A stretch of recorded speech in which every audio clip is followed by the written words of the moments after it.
Welcome to the Career Ready podcast. Learn about resumes, cover letters, LinkedIn, interviewing, and all the things you need to be career ready with the Career Services Center at College of DuPage. I'm one of your hosts, Marisela Morales. Later in today's episode, you will hear my interview with College of DuPage Student Success Counselor Rosie Carbajal-Romo and Manager of Intercultural and Latino Student Initiatives, Elizabeth Gomez de la Casa. And I'm your other host, Rebecca Harrington. I'm going to start our episode today by answering a listener mailbag question submitted to careerpodcast@cod.edu. The question submitted was, I've heard that you should show your impact at a job on a resume. What's the best way to do that? First, you are correct that you should show your impact on your resume for each of your jobs. I think the best way to think about this is to focus on accomplishments rather than responsibilities. Instead of telling the recruiter what you were supposed to do, tell them what you did. A very basic formula for this would be accomplished X as measured by Y by doing Z. Sometimes I'll talk about it by saying you should be answering questions. What did you do? How did you do it? Why or what was the result? Here is a basic common example. Instead of just saying served customers, you can say something like served over 50 customers a day on average with 100% accuracy. If you can, you could add something like compared to 40 customers at 90% accuracy for staff overall.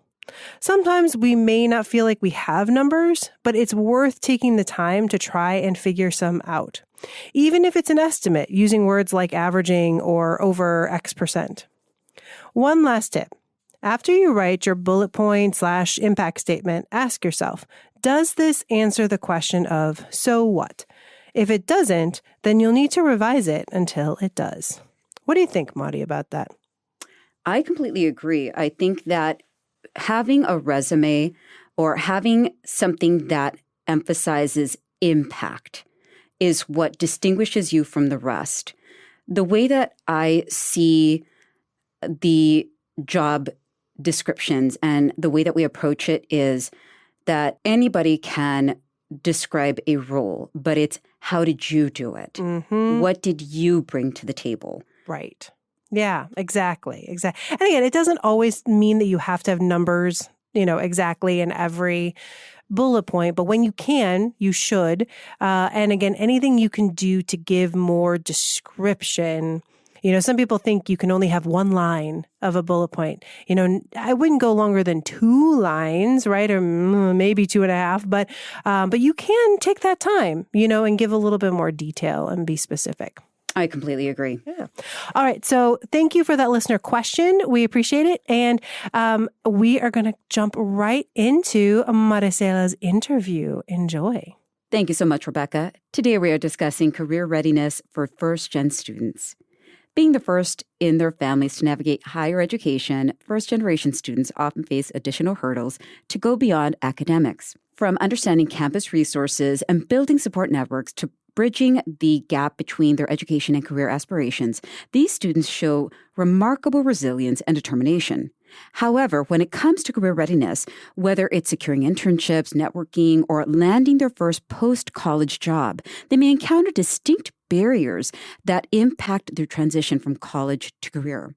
In this episode, we'll explore the experiences of first-generation students, the obstacles they face in preparing for the workforce, and the critical role that mentorship, guidance, and institutional support can play in helping them succeed. Our guests today are College of DuPage Student Success Counselor Rosie Carbajal-Romo and Manager of Intercultural and Latino Student Initiatives Elizabeth Gomez de la Casa, who are here to share valuable insights, tips, and personal stories on how first-gen students can build the skills and confidence they need to thrive in today's competitive job market. Rosie and Elizabeth, welcome. Thank you for having us. Thank you for having us. We like to start our interviews by asking our guests for their elevator pitch. Can you please tell us about yourselves? So my name is Elizabeth Gomez de la Casa. I serve as manager of Intercultural and Latino Student Initiatives. I've been at the college for almost 10 years. I started in the Office of Admission and Outreach. I had the honor of working with several of our local high schools. My role was to go into the high schools and get students connected to College of DuPage. And then most recently, a little over a year ago, I transitioned into this role. And I work very closely with some of the counselors, specifically Rosie, on first-gen meetings. Hi, and I'm Rosie Carbajal-Romo. I'm a counselor here at COD. I've been with the college now, I think 7 years. Time flies. But I've been a counselor in higher education now for 14. So, and ever since I started here, Elizabeth welcomed me, and we've been working together ever since. And we both kind of have this passion for first-gen students, and we've kind of put minds together, and here we are doing our first podcast. So Rosie and I are both first-gen students, and we have done our best, and we know we have a lot of good work ahead of us to continue the conversation around first generation experience. This past August, we did our first session at orientation, and so we've come. We're coming along, right, in what we are programming. So it's exciting. I love it. And so to start us off, can you tell us a little bit more about what first generation or first gen college student means? What exactly does that encompass? Yeah, great question. I think that's a good place to start, definitely, this conversation. So I want to share first that not every institution yet has a definition, right? And this is like an ongoing conversation across institutions. In a recent survey, I think about 58% of community and technical colleges report having a formal definition, and about 73% of four-year institutions have a clear definition. And so what we know is that this is like an evolving conversation, right? What used to be first gen years ago, we start understanding the first gen narrative and our students better, and so the definition evolves. And so it started maybe with a definition of neither parent entered any form of higher education, or neither parent completed an education beyond the associate's degree, and so forth. Some definitions might be vague, and so it's left to interpretation of how a student may answer it. At College of DuPage, we have identified the definition of being if your parent, legal guardian, did not complete a bachelor's degree in the United States. And that's like the trends where we're moving to include that last part of in the United States. And we can get a little bit more into that conversation, but the definition has evolved, and we know that it's going to continue to evolve as we have better understanding of how to better support our students, our first generation students. Absolutely. And well, can you tell us quickly, like why make that distinction? Yeah, so I think part of the conversation is also really important. And as Rosie and I attended a conference, and we talked a lot about each institution understanding their positionality, right? They're knowing their students best. And at College of DuPage, we have students that whose family, their parents have education or bachelor's or master's degrees in their native country, but then comes in maybe other layers of immigration status, or just the fact that the education system is so different here in the United States, that these students are also experiencing a first generation experience, even though their parent has or obtains a degree of higher learning. So it's important for us to recognize that many of our students here on campus are in that kind of situation. And so we wanted to make sure that they were included. I think that's a really important point, because you're absolutely right. It is such the process that we have in place here can be vastly different from what they might experience in Venezuela, in Russia. So I think that you are anything from the application process to scholarships, financial aid. I mean, especially when it comes to countries where post-secondary is free. They might not have to worry about financial aid, about looking for that sort of resource, right? So you're absolutely right. I think that's an important distinction. And so continuing on with our discussion about first-generation students, what are some common challenges that first generation college students face, when entering higher education? And then how might these challenges extend to their preparedness in entering the workforce? My gosh, where do we start? Yeah, right? I think I want to take maybe just even a step back before we really kind of dig into that question. And it's kind of like a two-part. One is, as we start talking more in depth, I think it's important to recognize that the first-gen experience is multi-layered. There's a lot of intersectionality, and there is not one singular first-gen narrative. Mm-hmm. And so it's really, I think it's important for us to recognize that and kind of like name these things that sometimes we associate certain demographics to first-gen. And so I'd love to unpack that a little bit. And second, I understand your question, and I think this is a really good direction to go. I also think that it's important that language matters, right? And so as we dig deeper into this conversation, that we think about how we are addressing certain topics like barriers, obstacles, right? That lends a lot to the conversation or to the thought that first-gen students are coming in, it's a deficiency, right? Mm-hmm. And so I think it's important just to recognize that mm-hmm. and how we're talking about how do we improve or how could we have this conversation, mm-hmm. being very mindful of how that feels to a first-gen student of like, you're almost like preparing me for these obstacles and challenges mm-hmm. I'm going to have. Mm-hmm. And that can lean to several, or just the topic of social and emotional being. And I think that's where our counselor here is going to have a lot to highlight. So I love that, because I would love for you to expand on that, because I see your point where it could be, because you're absolutely right, language does matter. And it could be a thing of when we, no matter the intent, we can have the best intentions.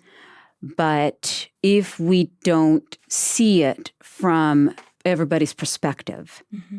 it could be perceived as we are talking at them rather than with them. Yeah. So I think that's a really important conversation. Yeah, and I also think it's just kind of like Elizabeth said, there's not just one narrative, right? It's always evolving. Like I can speak for myself here. I can say that I'm still kind of discovering what it means to be a first-gen, right? Mm-hmm. We did a panel. This was 2 years ago now. And it was a panel for first-gen, and I'm sitting next to a colleague, and he's like, I'm a first-gen professional. And it hit me. It was like a bag of stones that hit me. And I was like, oh my gosh, I'm a first-gen professional, right? So I've known all along that I'm a first-gen student. So I'm still trying to understand this definition myself.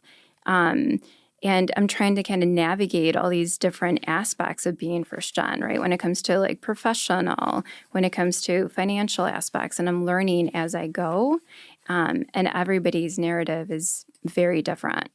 And I think that highlights why this conversation is so important, right? Because you're right. I mean, and as a matter of fact, this sort of, when it makes me think of very recently when I was doing outreach, a young man, and this was actually at student orientation, he came to our table and he said, he was with his mother, and he introduced himself. He said, oh, I'm the first one in my family going to college.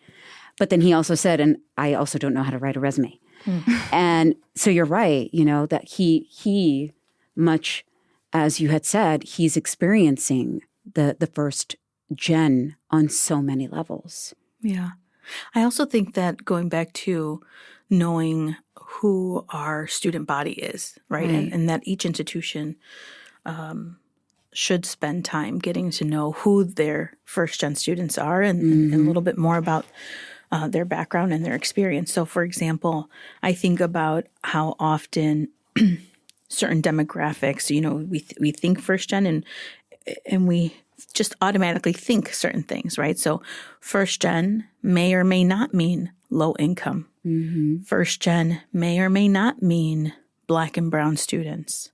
First-gen sometimes there's these certain demographics that are automatically or certain labels, right? Right. And for example, a lot of our first-gen students here at College of DuPage are not MAP or Pell eligible, right? So right away, that's like first-gen is, and there's so many narratives. There's so many lived experiences here on our campus. You can imagine just, the rest of our students in our country of rural areas, or, the lived experience is so different. So then when it comes to in your experience, in your varied experience, what have you encountered? What are the different processes? What are the different processes that individuals go through as first-gen students then that might be unique to those who have parents that have experienced college, four-year colleges? What might they experience, and how might we better support them? Yeah, I think it might be helpful for Rosie and I to give you maybe some examples of how we have worked with students, and in the sense to paint that picture of how it can be from like completely opposite sides of the spectrum. Like you have, that's what we have in common, is that our parent guardian did not graduate with a bachelor's degree in the United States, and then everything else can be so different from one another. So, Yeah, I can start us off with a couple of things. So I think, my work with students, I see a lot of students who just really have this big kind of cultural adjustment, right? So whether, maybe their parents do have a degree from, Mexico or Venezuela or somewhere else, there's still a lot of cultural things that they're unfamiliar with. So it's kind of this lack of just being familiar with the college experience, because it looks very different. Like they'll say, my parents, they went to college, they've done this, but they have no idea how anything works here, right? So just really having that basic conversation with them of how things work, breaking it down for them. So I like to break it down into different steps for them. And really, I feel like I'm oversharing information, and I'll tell them, this might be overwhelming. Like, take notes, come back and see me, because there's so much that you need to know that I'd rather have you have all this information and then come back and ask questions rather than not have this information. Because then they'll leave and they'll be, they'll isolate themselves or they're confused. I would say that lack of familiarity with the college experience is a big thing. Cultural adjustment would be another thing. And then I would say that there's a lot of academic preparedness that students are not ready for. A lot of them, depending on where they are coming from, what high school, maybe their academic support looks very differently. So they might not be as academically prepared as other students, which can thus lead to different just gaps, right? Just educational gaps for them. So just, again, kind of trying to figure out how we can best support their needs, and then being able to work off of, everything else that they have, all of their strengths, right? So what is something that's very positive for you right now? What is a strength that you have, and how can we build on that? Thank you. And Elizabeth? I would say, I think I can just add to what Rosie is saying. For example, I've worked with students that in their native countries, their family was very supportive of seeking higher education. It was an expectation.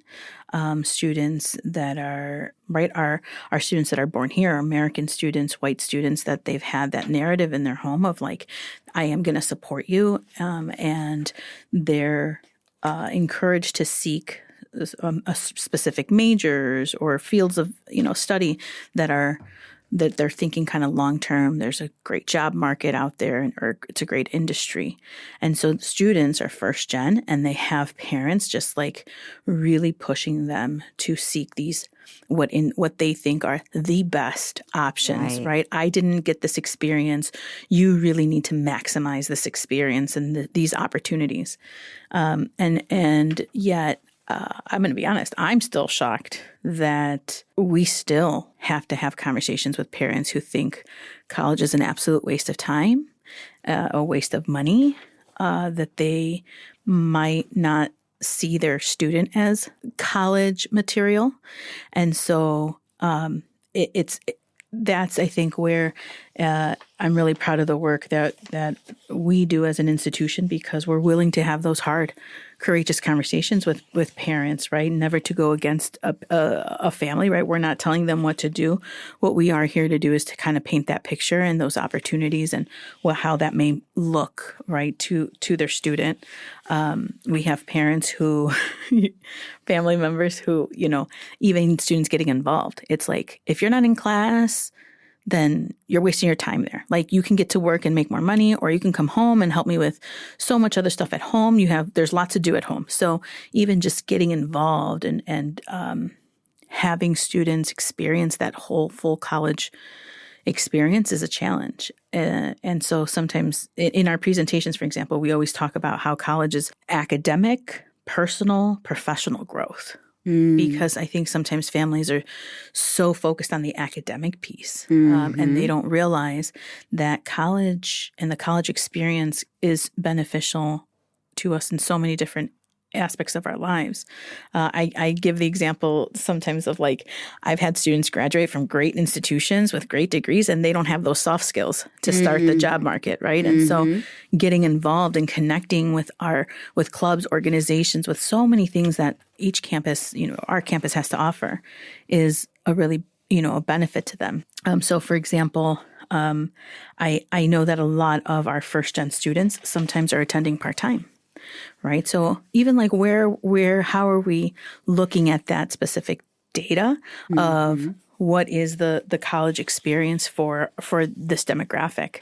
If they are attending part-time, that probably means that they're working. Right. And so they're not taking advantage of some of the resources because someone told them, like, hey, at a community college, it's really nice because you can go to class and then go right back to work.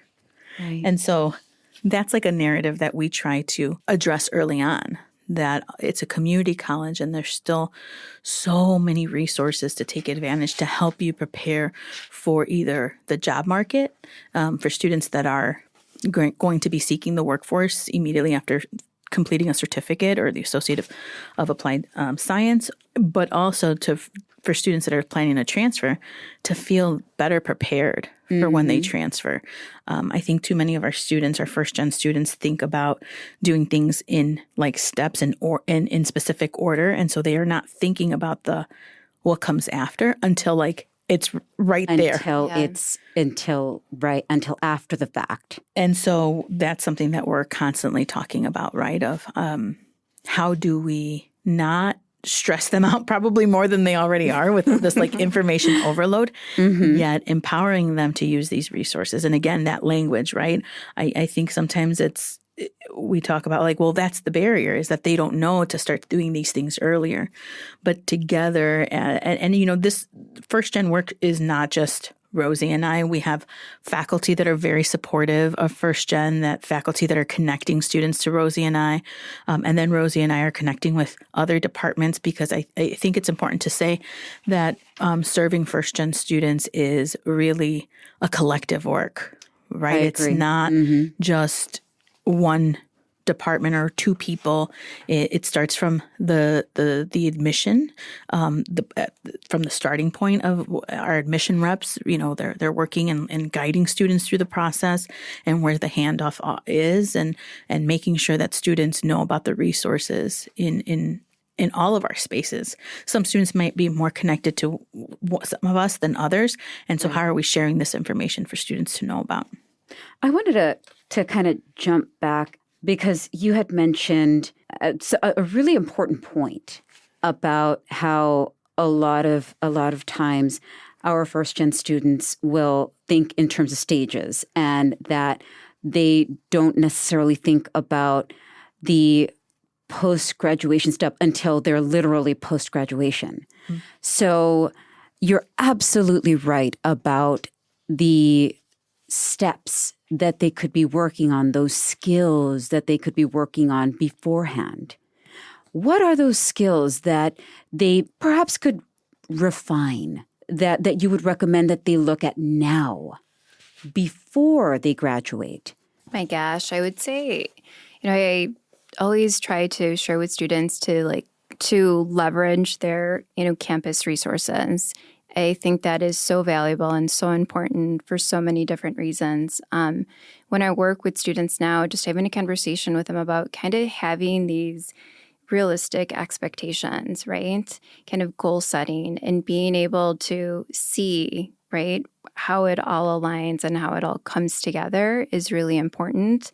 And very early on in the process, and this is something like thinking back to my experiences, to find a mentor, that is so important, right? To seek mentorship, not only for, while they're in school, but once they, start to transition into their career, right? Someone that has lived through those experiences, somebody that can provide insights based on their experiences is so important. Also being able for them to be persistent, right? To being able to just not give up, right? Things will be hard and there will be challenging situations, but they just need to keep on moving forward, and don't let something challenging or an upset kind of hold them back, for them just to keep on moving forward. And then just really taking in information, I think is huge, because a lot of times we're just there, but we're not really learning, right? Or taking in all this information. We're just kind of, in a sense, kind of taking up space. And I always tell them it's so important to really process everything that you're learning and being able to apply that to all areas of your life.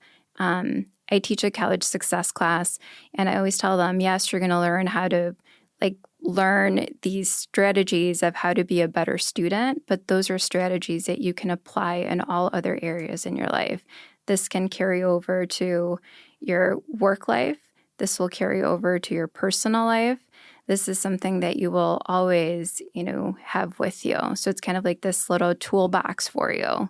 What are some of those skills, just out of curiosity? Oh my goodness, right? You're putting me on the spot here now, right? So when I teach this class, a lot of it is, just kind of very basic information, right? Like make sure you're going to class, right? Make sure you're on time. Make sure you're make sure you're asking questions. Make sure you read your syllabus, right? Make sure you turn in assignments. Make sure you know your professor's email address and when their office hours are. When can you just step in, because these offices are designated for you. So just very basic information. And then from that, right, we talk about time management, goal setting, Exactly. And that is one thing that we always stress at Career Services, is that these are transferable skills. These are skills. Every experience is a learning opportunity. Every experience, whether it is academic, it is work, volunteer, you have developed. And these are there are transferable skills that you are developing. Communication, time management, goal setting, conflict resolution. These are all skills that are invaluable, that are desired by employers. Yeah. So I am so glad that you are not only teaching it, but stressing that they are transferable. I think it is so fantastic. Absolutely. And Elizabeth, did you, and please forgive me, I'm so sorry. Did you want to add anything else? Yeah, Rosie? no, I was just going to share an example that was brought up in class today. We were talking about time management, right? How everybody has equal amount of hours in a day, in a week, in a year, right? It doesn't matter who you are, right? If you're super wealthy or if you have no money at all, we all have the same amount of time. And we were just talking about, a student comes too late to class pretty frequently, right? And I just kind of threw the question out there, are you, because I know the student has a job, and I'm like, are you late to work? And he's like, no, I'm never late to work. And I was like, why? And he's like, because there's consequences, right? He's like, I probably wouldn't have a job anymore, right? So again, it's just being able to find these little examples to be like, hey, this can happen anywhere. So. I want to offer a different perspective, and I know that Rosie lived through these experiences with me, so please feel free to jump in. I would say some of the skills are more around self-confidence, self-advocacy, financial literacy. And before I give the specific example, again, I want to just provide a gentle reminder that this is one of many examples and narratives, right? Not every student experiences this. There are often times where we model what we grew up with and what we see, right? And so many of our first-gen students are modeling the behavior that they see at home, which are many times parents that are workaholics. When I mentioned earlier in our conversation that several of our first-gen students are not MAP and Pell eligible, I've met with students where they're not MAP or Pell eligible, but their parents work 3 jobs, right? And they fall in that middle class and they're not receiving aid, but they definitely don't have just cash flow, right, to pay for college. They're working because they didn't get aid. They have to cover tuition. And when we start kind of peeling back the layers, right, there's just so much. So there are students who they avoid the hard because we don't, that self-confidence hasn't been built yet. And so as a first-gen student, many times that first year gets lonely because you have these feelings of, I don't know what I'm doing. Right. I'm not sure if I'm going the right direction or not. And it slowly starts with, I'm missing class, a day here, a day there. I'm picking up more hours because at work, I'm getting praised. At work, I'm being told, like, I wish all of my, all workers were like you. Students many times haven't practiced and don't know how to say no. And so their employer, they need to get a job done. And so they'll ask students, they'll ask, hey, can you pick up an extra shift? They're getting well paid by the hour. And so it's really easy and not easy, I should say. They're more inclined to say, yeah, I'll help you. I'll pick up a shift. And then sometimes school becomes the second priority, not because it's not important to them. And so again, that's the assumption. I can't tell you the amount of times Rosie and I have had to tell students, you are not lazy. Don't describe yourself as lazy, right? You just need to prioritize the things differently, right? What you're saying is important doesn't match how you are running your weekly routine, right?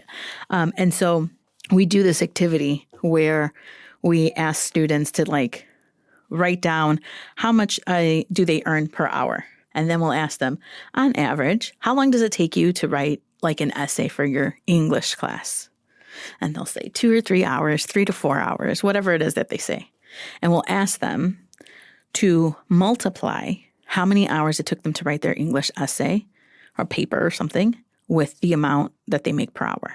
And then we'll say, okay, if you were to apply for a scholarship, that's $1,000 and it took you 2 hours to write it, I guarantee you're making way more money than if you were to put that amount of hours into work and not be able to spend a single penny of it.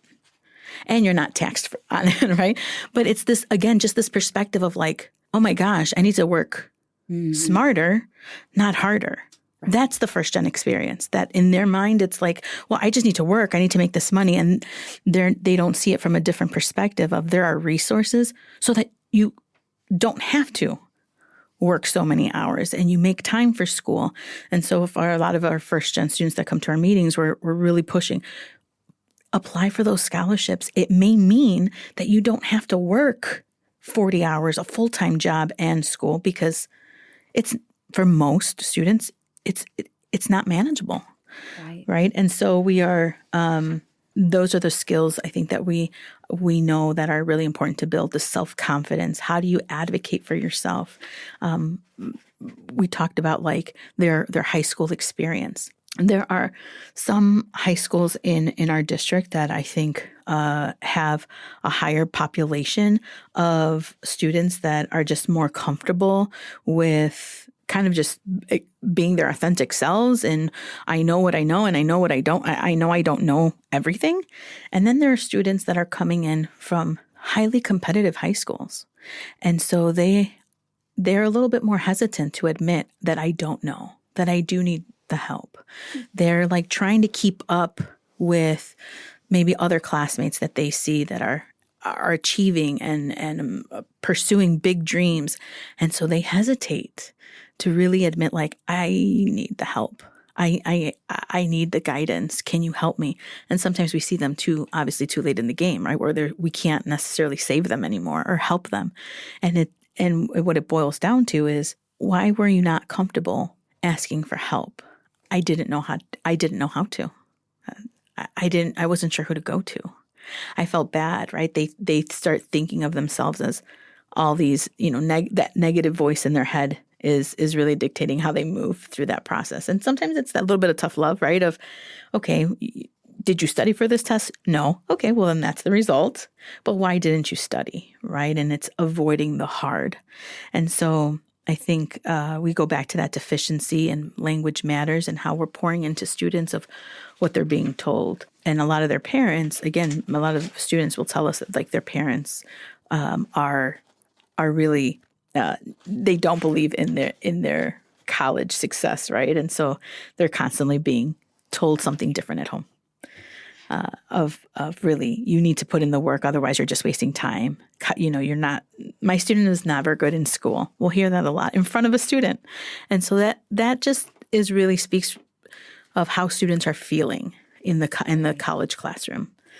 Yeah, I think two things kind of come to mind here. So Elizabeth is kind of you talked a little bit about kind of that self-doubt, right? And I see a lot of first-generation students, they really kind of experience a sense of an imposter syndrome, right? Which we've heard, I feel like we hear more about.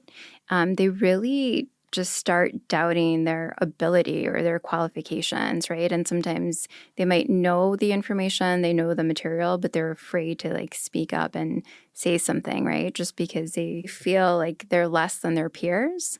And then also to your point, Elizabeth, about family, I think it's really important. And we'll say this in our presentation to the parents as well. Elizabeth and I do a presentation at ONSO for parents, and just for our students to and the family members to regularly communicate with one another, right? And really listen to each other and ask questions, right? And I throw out there sometimes that if you ask your student, right, like, how is your day today? And I share about, asking my son about his day, and he'll be like, good, right? Well, no, can you tell me a little bit more, right? Did anybody upset you today? Who made you laugh today? Were you kind today, right? What did you learn about today? So that you can have this open communication and get to know them and what they're doing in the classroom. Because a lot of times their parents didn't go to school here, right? That's why they're first gen. So it's like, okay, let me teach you what I'm learning, right? And it just creates this, just a better understanding. And then they're able to then be there for their student and understand more of the commitments and understand what it is that they're living through on a day-to-day basis. And then they can provide that emotional support that their student needs. Is there anything that you feel that we, generally speaking, as a culture, can do more to support first-gen students? Yeah, so I think actually it reminds me of just how we got connected. This conversation started at some point because in the Intercultural Hub, I was overhearing students. It was around April-ish, and they started thinking about their summer jobs, right? And they start stressing about, what am I doing for the summer? Do I try to find an internship? Do I just find a job because I need money? I need to save up. And this was kind of happening for a couple of weeks. And a student literally emailed me, and it was like, no, seriously, how do I negotiate? I really want this job. But they're totally taking advantage of me. But I really need the job. So should I just say yes? And so I think that it's just about, how do we think about being inclusive to the experience, right? I don't think we have to have always separate information sessions, presentations just for the first gen experience, right? I think those are important and those should always be available. However, there are certain conversations where it's just about including that audience, not making assumptions that everybody knows acronyms or has gone through a certain experience, right? Understanding that we, specifically here on our campus, that we are a community college, and there's just a very diverse lived experience and how we are including every student at the table, right, for that experience. So that was a very legit question, and that was an opportunity for me to connect that particular student with career services, and also to recognize, and this is why I appreciate you all so much, because career services has always done a great job of providing flyers for our department. So on our flyer, on our board, there was the flyer of all the workshops that were available. However, it's just important to have that conversation of, if they're not going, how could we work collaboratively to then find the common ground? Right. And so if students aren't making their way, even though I tell them about it and the flyer is there, it was okay for that to be a very organic conversation, a very, I would say, a very vulnerable moment for that student to email me separately and really express their struggle. And for me to be the handoff, for me to be the connector, for me to say, I'll walk with you. Let me introduce you. Here's the link. I think so many of us already do that. I think it's just, again, that friendly reminder that it could be more of that. It could be more of really walking along with students, walking with students, and that it doesn't feel so transactional. I could have very easily just said, that's not me. That's career services. Go, but it was also, I felt so comfortable because career services have always made themselves available and flexible to meet students where they are. So I think I'm just really proud of that work that we're doing, because it had to be both given and received. You know what I mean? And students see that. So when I forward that email, the students saw what good communication we had. And I think that really helps students open up when they can see the collaborativeness, how collaborative we're being, and how they want to connect, and there may not just be so sure. And that's how I think even Rosie and I have built such a good partnership and collaboration, because how can we connect students? And I'm really big about how are we walking alongside students and not just pointing them in the direction that they need to go. Right. I completely understand. Absolutely. I mean, especially if they have a million things coming at them, they're already overwhelmed. It's going to make it that much more likely for them to say, okay, maybe another day, maybe some other time.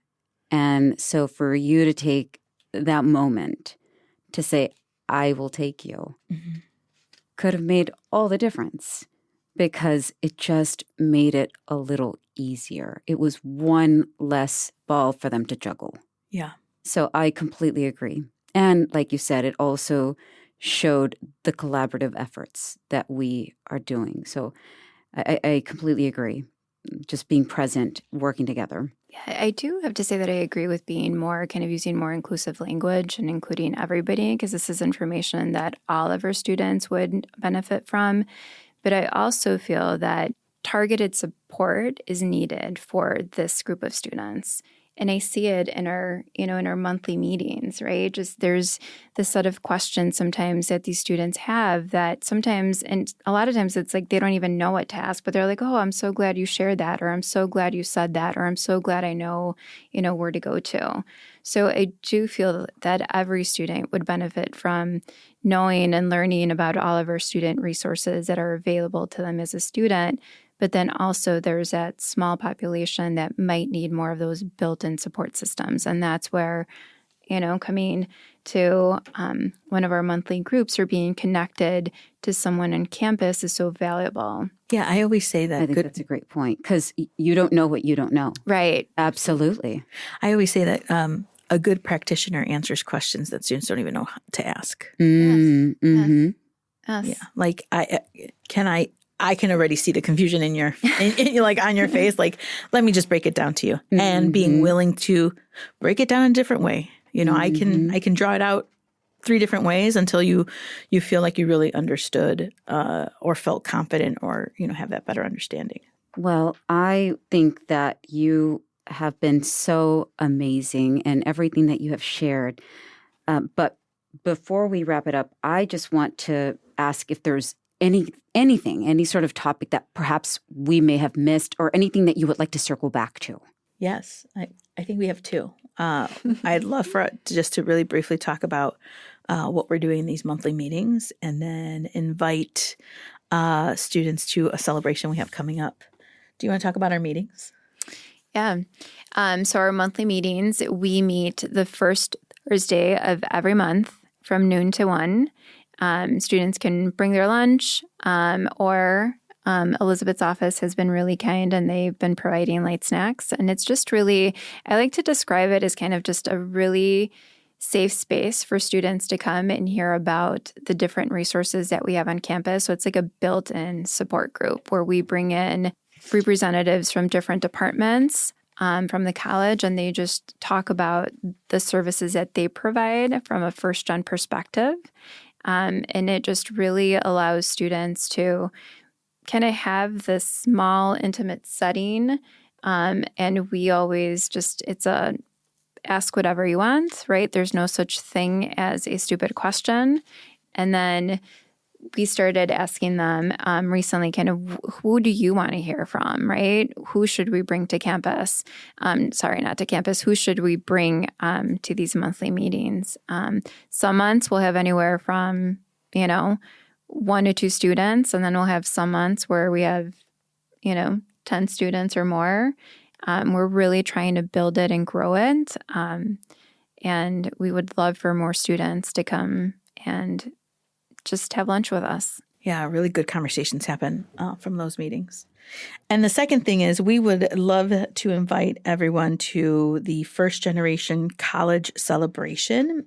We celebrate on November 8th every year. And the day is to commemorate the signing of the Higher Education Act of 1965. This act was created for federal financial aid programs to fund students' education. And many of the Higher Education Act programs, particularly like the federal TRIO programs, promote post-secondary access, retention, and completion for many times low-income first-generation college students. So we are going to be honoring our first-generation students, faculty, and staff.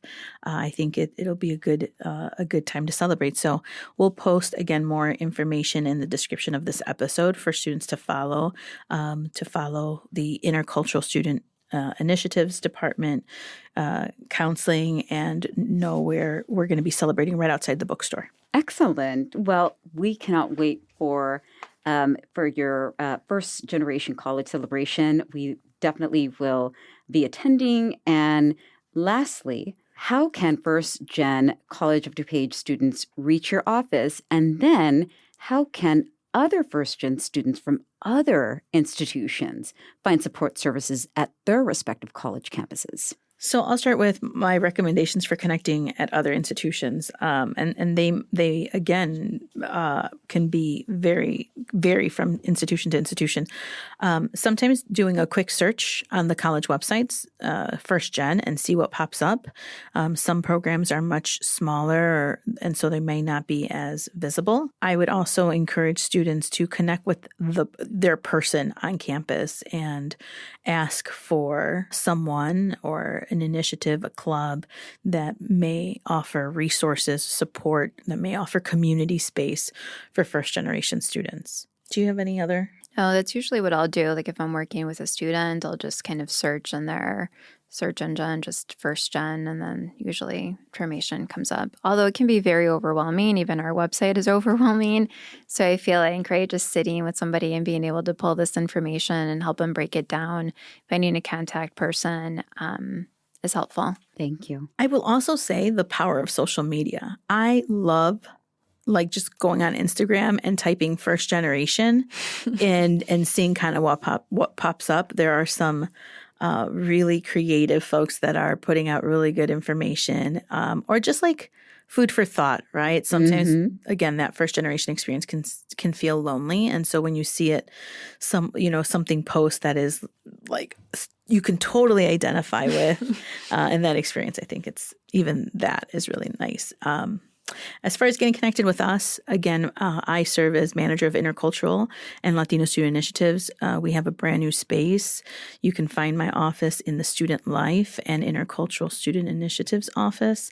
And then we have a beautiful intercultural student hub where students can come, be in community. If they didn't visit us at our temporary space, you're definitely going to want to come visit our new space. And that's a space for students, right? We want to build social understanding, cultural awareness. We want to bring unity and foster belonging on campus. So please, you are officially invited. And again, we'll post more information on the description. Yeah, and you can find me in counseling. We are actually moving, so I don't even know what the best way to describe that is. It's on the 3rd floor. It is on the 3rd floor. So you can find me on the 3rd floor of the Student Services Center. You kind of had to do a little kind of wrap around and come in through the honors hallway through career services. That's very temporarily, though. Hopefully, once construction is done and over with, you can just come up all the flights of stairs and find us. But for now, Student Services, 3rd floor, kind of loop around through the honors hallway where the honors office is. You'll see the entrance to career services. You'll kind of loop through. So best way, if you can't find my office, just email me. That is one of the best ways that you can get a hold of me, or just call our counseling office and ask to schedule an appointment. And we will make sure that we can get you scheduled. Thank you. I think that's fantastic. And we will definitely link your information on our website. We will provide the department information on our show notes so that we can help those that are seeking your support from our campus a little bit more easily accessible way. Because I know that with construction and everything, it's a little bit complicated, but we'll make it a little bit more easily available to them. So with that, I just want to say thank you so much. And I hope that this is, we already had a really wonderful partnership between counseling and with the diversity first gen offices and career services. And I just want to say that I look forward to an ever-growing partnership, because I hope that this is the start of a growing conversation with us, because it's definitely an important one. Yeah. Well, on behalf of our first-gen students, thank you to Career Services for making room at the table for us. I think that I know that there's some good ideas already brewing, and we just kind of hit the beginning of this conversation. So thank you. Yes. Right back at you. Thank you. Thank you so much. Thanks to all of our listeners, and special thanks again to Elizabeth Gomez de la Casa and Rosie Carbajal-Romo for joining us on today's podcast. If you have a listener question you would want to hear answered in a future episode, you can submit it to careerpodcast@cod.edu. Be sure to join us for our next episode on changing career paths.